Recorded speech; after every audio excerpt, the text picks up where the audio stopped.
quick food processor repair. I was using this little guy the other day, and I had some onion to chop up, so it's got its little blade in there, and I put everything in, and you know, it works. You just turn the thing, it'll go. That's a pulse that way, and you can do low and high.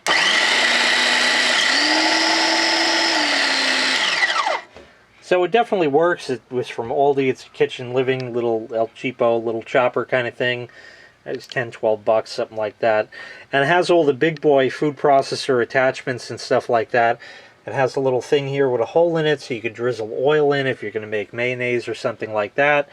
It has the removable pusher that goes in the chute right here. And it also includes the blade here that does shredding, as you can see with the little shredder things. Or you can flip it over on the little thing here. You see how it comes out like that? And then you flip it over and insert it on the other side, which is now upside down. So I'll show you right here quick like that. And now it'll chop stuff, and the little shredder thing has no effect. So it's really full-featured. Like I said, I had the onion in the thing, and I went to put the lid on, and you know how it goes with these things. You never know which way it goes. You try this way, maybe it goes this way and turns like that, and you just try, and I was being very nice with it. That didn't go, this didn't work, and then finally, of course, as soon as I got it, the little plastic tab just broke off and flew into oblivion, and even if I found it, there wouldn't be any way to glue it or make it, you know, a stable repair. So immediately I wasn't going to let that stop my making dinner, and I certainly wasn't going to chop shit up with a knife when I can get a screwdriver involved instead. So 4 screws later, it comes apart. And before I do that, I'll show you what the label here says. Made in China, of course, and the power is 300 watts. That would be on the high setting, and of course it will pull more than that to start with, and it has little suction cups on it to keep it steady on your counter.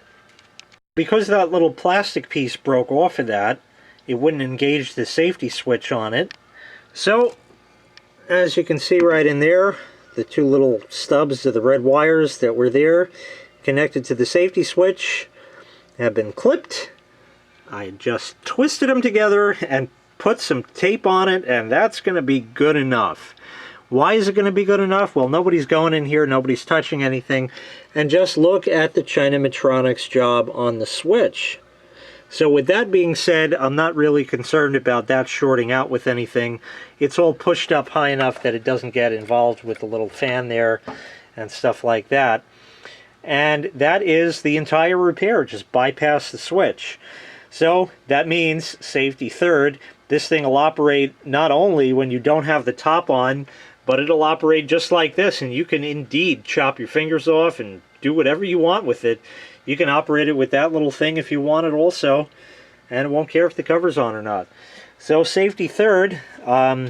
Everybody always finds that the little, trying to get the top on is always the hardest part about using the food processor, and as such, although I still have that problem and you do have to line it up, I could always Dremel off those things there, but then it wouldn't really lock into place, and that's no fun at all, because if that flies off when you're chopping stuff, then you have a kitchen full of onion or garlic or anything else you happen to be whipping up. So because somebody's going to ask, they want to see the little fan run with the thing open, so okay, we'll do that, and then I'll show you how it'll work with the little thing not on the thing and stuff. So we'll plug it in, and there's no blade on it, nothing there, just so you can see the fan. Here's pulse, and then I'll do low and high.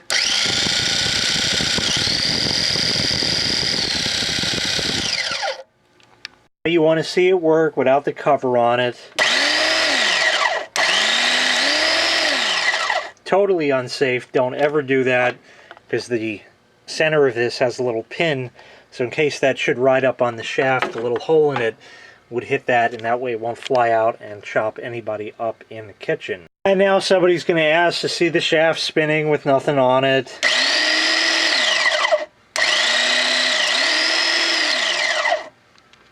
And this guy just fits on here like this. You just got to line it up. It sits in there like that. I'll put the thing on again because I don't know if that's going to fly up. Plus, the little metal thing does engage with that. So again, it kind of keeps it in place. That's really important if you're going to be shoving stuff down there.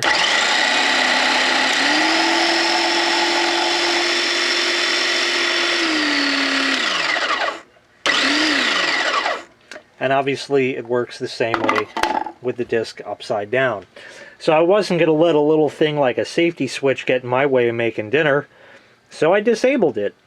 Anybody else would have thrown the thing in the trash and have been sorely disappointed that because of that little plastic tab breaking off, the whole thing is junk. I know better, but then again, defeating the safety switch is probably not a good idea. But being the safety third guy I am, at least I know what I'm doing, and I know not to operate the thing without the cover on it anyway. It's also kind of nice that you don't have to click it in place. You can kind of just do that, you know, and just sort of have it on there. If it just needs one more little chooch, obviously you'd be using 2 hands, and that's it. So anyway, that was my little quick repair of the kitchen living food chopper. Thanks so much for watching. Make sure you hit like, make sure you hit subscribe, and take care. We'll see you next time. Bye-bye. This guy...